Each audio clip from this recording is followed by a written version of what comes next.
April 11 యొక్క విశిష్టత మనం చూసుకుంటే ఈ రోజున నేషనల్ సేఫ్ మదర్‌హుడ్ డేని ప్రపంచ సురక్షిత మాతృత్వ దినోత్సవాన్ని నిర్వహించుకోవడం జరుగుతుంది.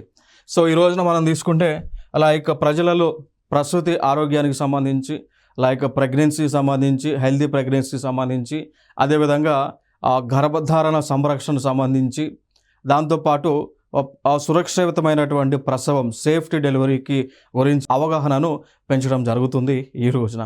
మరైతే ఇది భారతదేశంలో ఏ సంస్థ ద్వారా నిర్వహించబడుతుంది అంటే white ribbon alliance India WRAI అనేటువంటి సంస్థ ద్వారా నిర్వహించబడతా ఉంది దాదాపు 2003 నుంచి కూడా.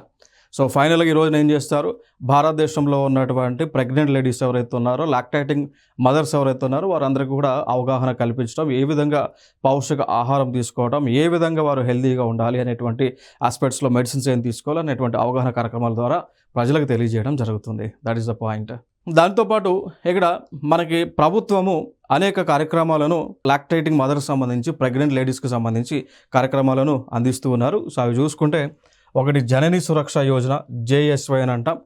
జనని సురక్షణ యోజన ద్వారా మనకి ఇన్స్టిట్యూషనల్ డెలివరీస్ని అంటే హాస్పిటల్స్లో డెలివరీ అయ్యే విధంగా తగు చర్యలు తీసుకుంటూ ఉన్నారు.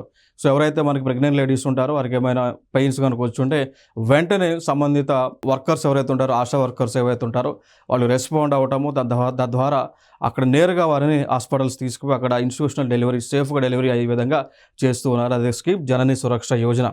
దాని తర్వాత ప్రధానమంత్రి మాతృవందన యోజన అనేటువంటి స్కీమ్.